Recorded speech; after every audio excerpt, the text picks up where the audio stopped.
आज का जो हमारा सेशन रहेगा वो रहेगा स्केचिंग के ऊपर। कैसे आपको चीज़ों को समझना है, कैसे स्केचिंग स्टार्ट करनी है, क्या बनाना है क्या नहीं बनाना है। तो ऐसी सारी चीज़ें, ऐसे सारे क्वेश्चंस आपके आज क्लियर हो जाएंगे। होपफुली ये सेशन आपको हेल्प करेगा। मैं अपनी पूरी कोशिश करूंगा कि आप अच्छे से चीज़ों को सीखें, स्टेप बाय स्टेप चीज़ों को समझें और इम्प्रूव करें। चलिए स्टार्ट करते हैं। पहले हम ये समझते हैं कि हम स्केचेस क्यों करते हैं। स्केचिंग करने से हमें काफ़ी ज़्यादा फायदा मिलता है। ओके, तो पहले कॉन्सेप्ट को आप समझो कि होता क्या है। ओके, स्केचेस करने से हम किसी भी चीज़ को बार बार रिपीट करते हैं। ऑलराइट, हम किसी भी चीज़ को बार बार रिपीट करते हैं, जिस वजह से हमारी जो इम्प्रूवमेंट है वो काफ़ी फास्ट हो सकती है। ओके, मीन्स देखो, स्केचेस कितने मिनट के होते हैं? 1 minute, 2 minute, 10 minute, 15 minute, right. जब हम बार बार इतने कम टाइम में रिपीटेशन करते रहते हैं तो उससे हमारी इम्प्रूवमेंट फास्ट होती है। ओके, तो इसलिए इम्पॉर्टेंट है कि आप स्केचिंग करो, उससे आपकी रिपीटेशन बढ़ेगी, उससे आप किसी भी चीज़ को जल्दी सीख पाओगे। अब स्केचिंग को करने में कुछ फ़ायदे हैं। पहला फ़ायदा है कि आपकी जो लाइन क्वालिटी है वो इंक्रीज़ हो सकती है। ठीक है, लाइन क्वालिटी। अब यहाँ पे ये लैंग्वेज को आप इग्नोर कर सकते हो। ठीक है, नोट्स बनाते रहना साथ साथ में, आपको काफ़ी कुछ सीखने को आज मिलेगा। अभी मैं आपको डेमोज भी दूंगा जिससे आपको अच्छे से क्लियर होगा कि हम स्केचेस कैसे बना सकते हैं। ओके, तो सबसे पहला पॉइंट है कि आपकी जो लाइन क्वालिटी है वो स्केचेस से इम्प्रूव हो सकती है। सेकेंड पॉइंट इज़ कि आपकी जो ऑब्जर्वेशन स्किल्स हैं, ठीक है, जो ऑब्जर्वेशन स्किल्स हैं वो इम्प्रूव होगी, जिससे आपकी ओवरऑल डेवलपमेंट हो सकती है। ठीक है, थर्ड पॉइंट इज़ कि आपका जो ड्राइंग स्किल्स है वो आपकी काफ़ी ज़्यादा इम्प्रूव हो सकती है। फॉर एग्ज़ाम्पल, ड्राइंग में लाइन भी होता है ना, ड्राइंग में ऑब्जर्वेशन स्किल्स भी चाहिए। ठीक है, जब हम स्केचेस को बार बार करते हैं, जब हम इन चीज़ों को बार बार इम्प्रूव करते रहते हैं तो हमारी ड्राइंग भी इम्प्रूव होता है। ठीक है, तो it is very very important कि आप स्केचेस करो, जिससे आपकी ड्राइंग भी इम्प्रूव होगी, आपके proportion, observation skills, line quality, angles, बहुत सारी चीज़ें आपकी साथ ही साथ डेवलप होती जाएंगी।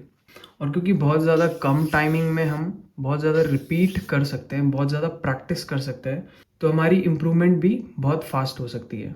Alright, so it is very very important कि आप स्केचेस करते जाओ, जितना रिपीट करते हो करते जाओ।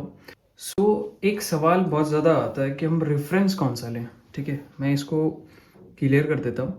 देखो, रेफरेंस का क्या होता है कि आपको अपनी एबिलिटी के हिसाब से ही कोई रेफरेंस उठाना चाहिए।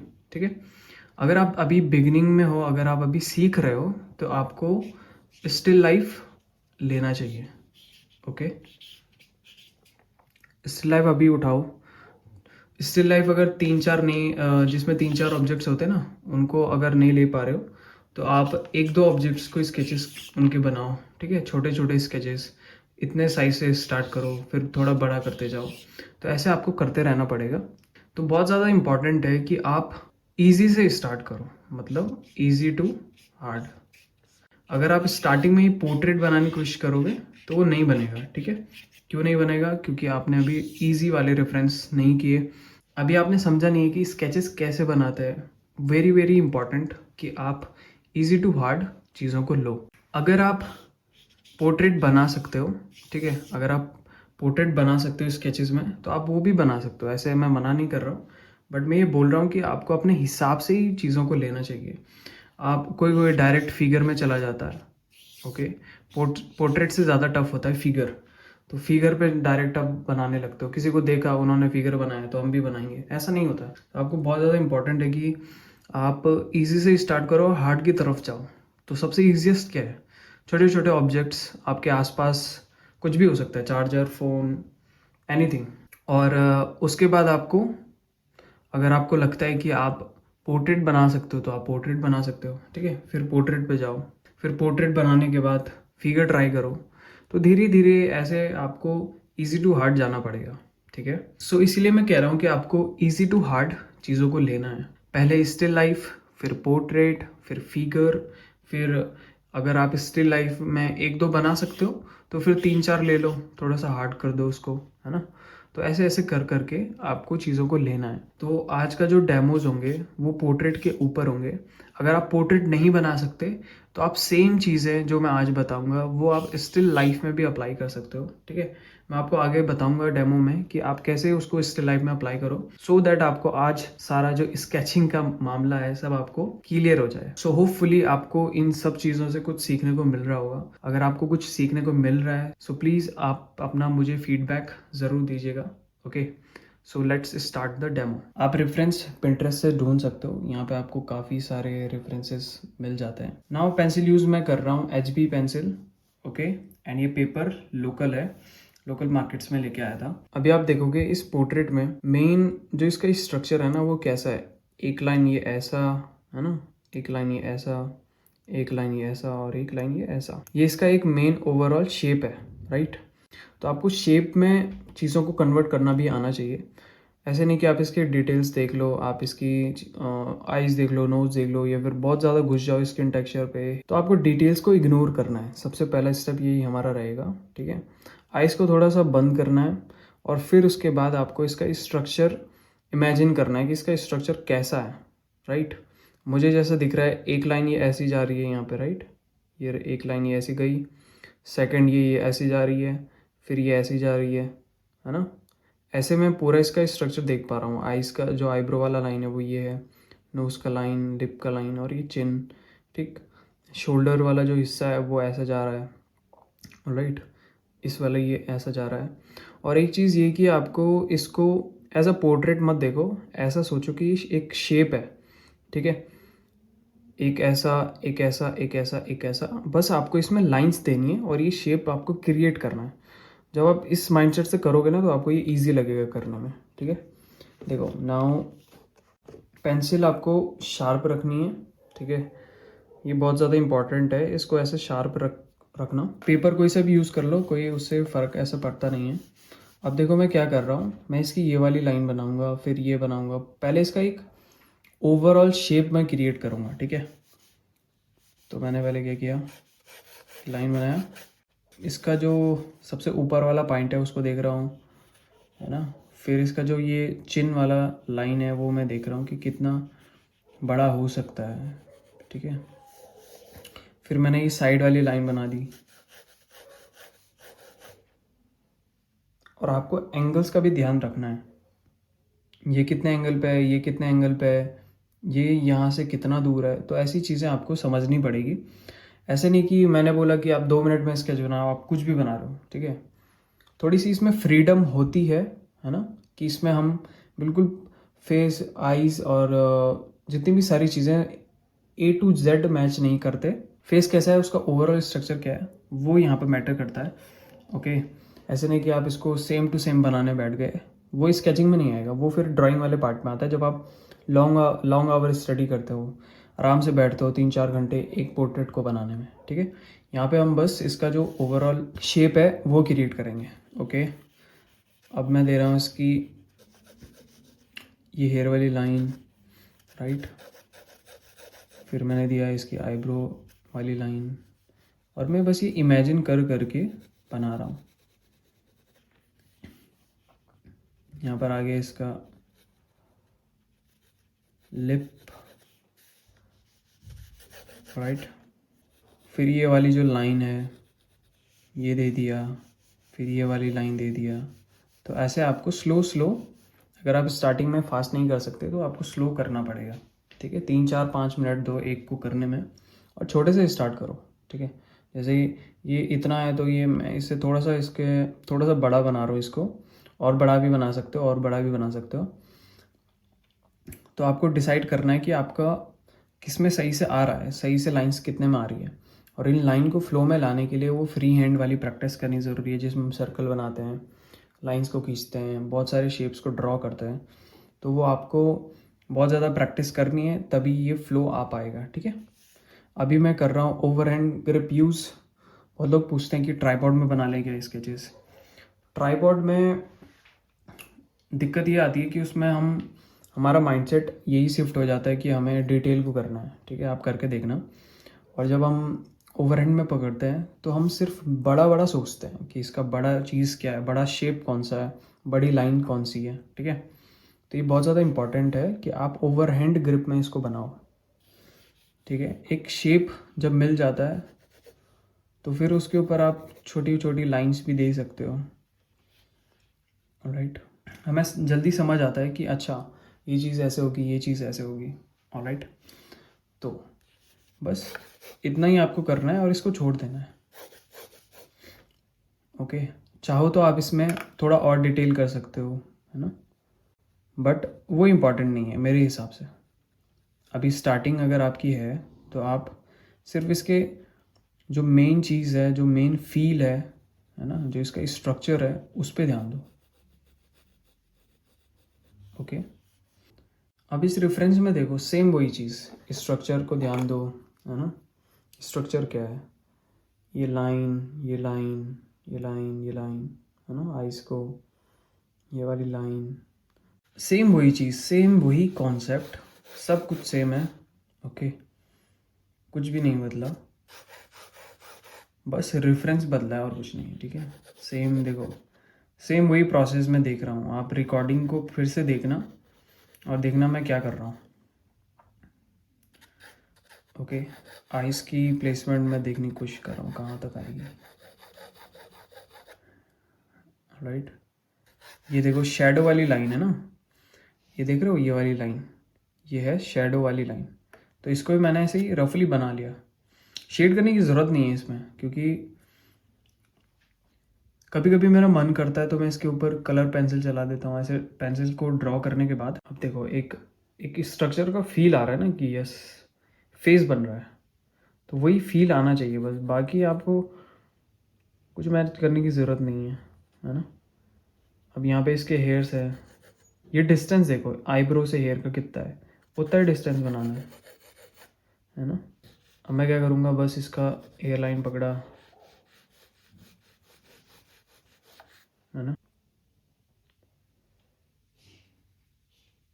बस आइस का शेप, जैसे मैंने पहले ही बोला, आइस का शेप बनाओ, बस हल्का सा शेप कि भाई आइज है उधर, है ना।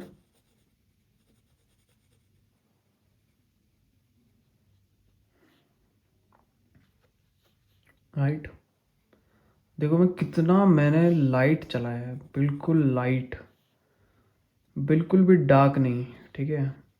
अब देखो डार्क क्या होता है, ये देखो HB पेंसिल है, इतना डार्क चल सकता है ये, है ना।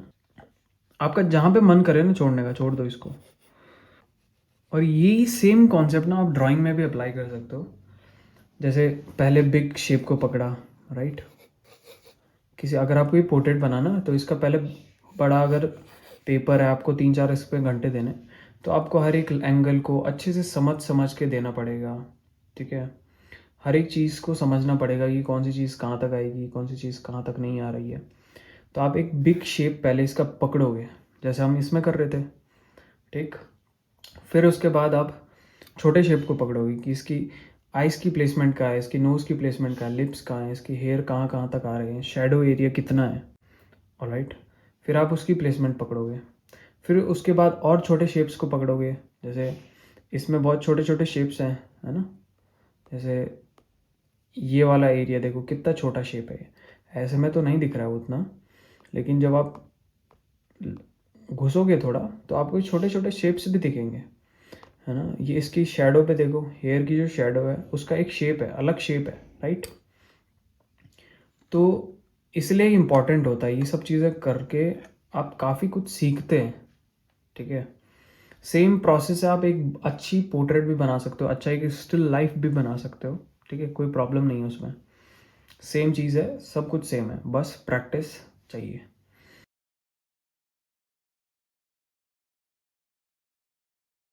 सी सेम है, पेंसिल बस अलग हुआ है, पेंसिल ये कलर पेंसिल है, ओके।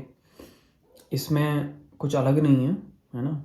बस जब हम कभी बोर हो जाते हैं ना तो आप टूल को भी बदल सकते हो, आप चारकोल से कर सकते हो, मार्कर से कर सकते हो, किसी भी चीज़ से कर सकते हो, कोयले से कर सकते हो। और मैं आपको ये रिकमेंड कर रहा हूँ, स्टार्ट करो 5 से 10 से, है ना।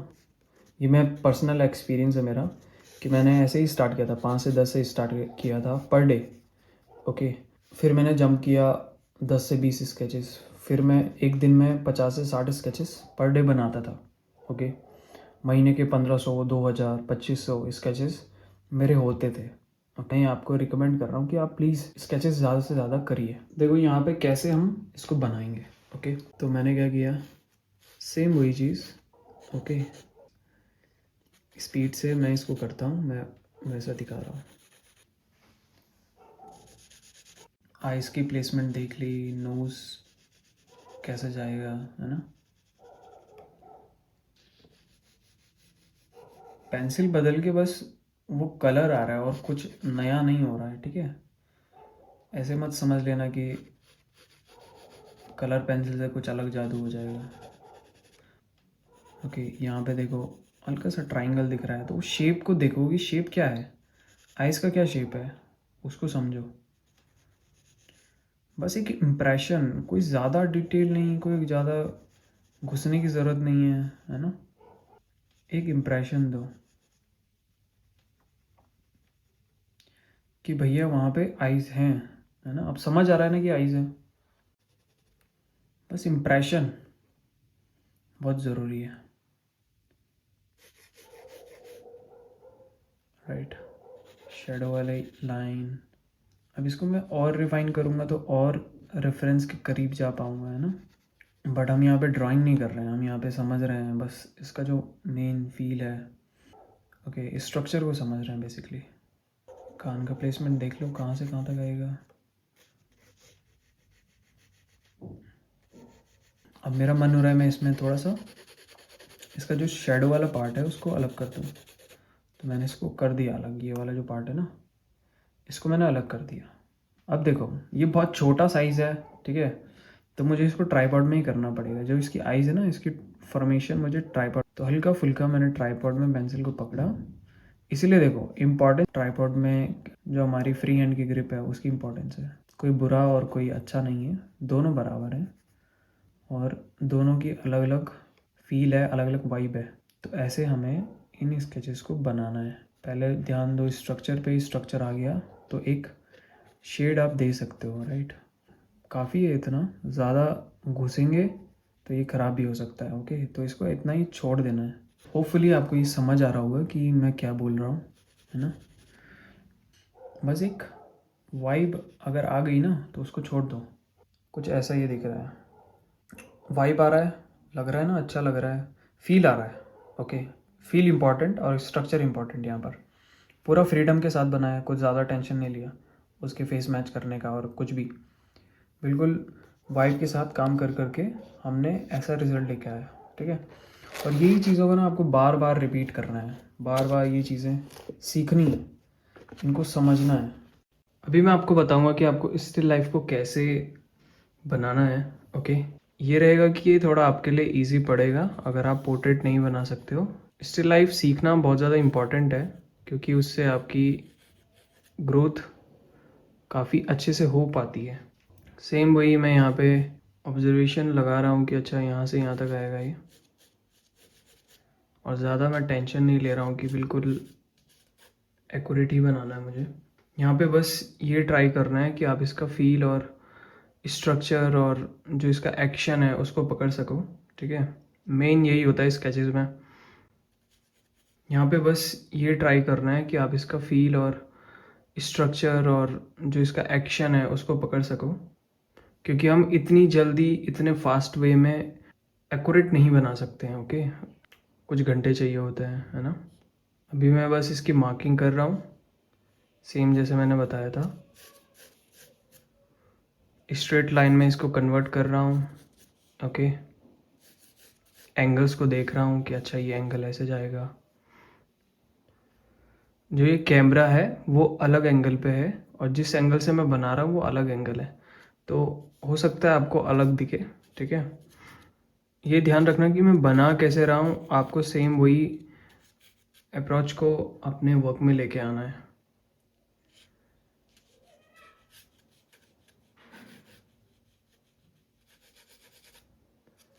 ठीक,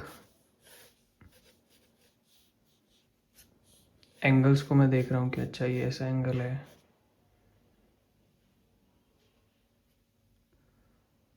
राइट। ठीक है, सेम वही है जो हम कर रहे थे ना अभी तक। बिग शेप को पकड़ना, फिर उसके बाद छोटे छोटे शेप्स को हल्का फुल्का पकड़ना, सब वही है। ओके, आपको ज़्यादा डिस्ट्रॉय नहीं करना है, मतलब ऐसा नहीं कि आप फ्री बना रहे हो तो बिल्कुल ही ऐसे बिना देखे बिना ऑब्जर्व किए बना रहे हो। आपको ऑब्जर्वेशन करनी है, तभी तो वो इम्प्रूव होगी। अब जैसे मुझे लग रहा है कि ये थोड़ा सा और अंदर जा सकता है, तो हल्का सा मैंने किया। ओके, इरेज़र यूज़ नहीं करना, क्योंकि ये स्केचेस ऐसे है ना, ये किसी को दिखाने के लिए नहीं होता है, ये खुद की प्रैक्टिस के लिए होता है। और आप खुद की प्रैक्टिस से ही इन सब चीज़ों को इम्प्रूव करते हो। हाँ, टीचर को दिखा सकते हो, बट ऐसे ऑनलाइन सोशल मीडिया पे डालना, ये सब स्केचेस को डालने का कोई मतलब नहीं है। क्योंकि जब आप ये सोचते हो ना कि मुझे अभी ये सोशल मीडिया में डालना है, तो फिर वो अलग प्रेशर क्रिएट होता है कि अच्छा अब तो मुझे बिल्कुल अच्छे से बनाना है ना। तो वो प्रेशर क्रिएट नहीं करना है खुद के लिए। एज अ स्टडीज़ को लो, एज अ टीचर इसको समझो, ठीक है। ये चीज़ आपको सिखा रही है कि अच्छा ऐसे ऐसे होता है। अभी मैं फुल ऑब्जर्वेशन कर रहा हूँ कि अच्छा ये ऐसे जा रहा है, ऐसे ऐसे जा रहा है। जहाँ पे भी आपको लगेगा ना कि अच्छा ये यहाँ पर इम्प्रूव हो सकता है, थोड़ा सा यहाँ पे एंगल चेंज हो सकता है, यहाँ पर थोड़ा बहुत कुछ रेक्टिफिकेशन हो सकती है, तो उसको करिए, है ना। क्योंकि इतने शॉर्ट टाइम पे आप एक्यूरेट नहीं बना सकते हो, ठीक है। इतना खुद से एक्सपेक्ट मत करना कि आप इसको बिल्कुल सेम एज इट इज़ बना दोगे। जब आप ये एक्सपेक्ट करना छोड़ दोगे ना, तो प्रेशर खुद से ही चला जाएगा। हम ये सोच के बैठ जाते हैं अरे यार ये तो सेम नहीं बन रहा, ये हो रहा वो हो रहा। इतना सोच के कोई फ़ायदा नहीं है। अगर सीखना है तो प्रेशर को हटाना पड़ेगा, बच्चे की तरह सीखना पड़ेगा, जैसे बच्चे सीखते हैं ना, विदाउट प्रेशर। और हर एक लेवल पे चाहिए, चाहे आप लॉन्ग स्टडी कर रहे हो, चाहे आप कुछ भी कर रहे हो, ठीक है। तो यही सेम अप्रोच आपको लगेगा जब आप कोई भी बनाओ, कुछ भी चीज़ बनाओगे, फिगर बनाओ, पोर्ट्रेट बनाओ, एनीथिंग। आइस को थोड़ा स्क्विंट करोगे तो आपको जो डिटेल्स है वो खुद ही से इग्नोर हो जाएंगी।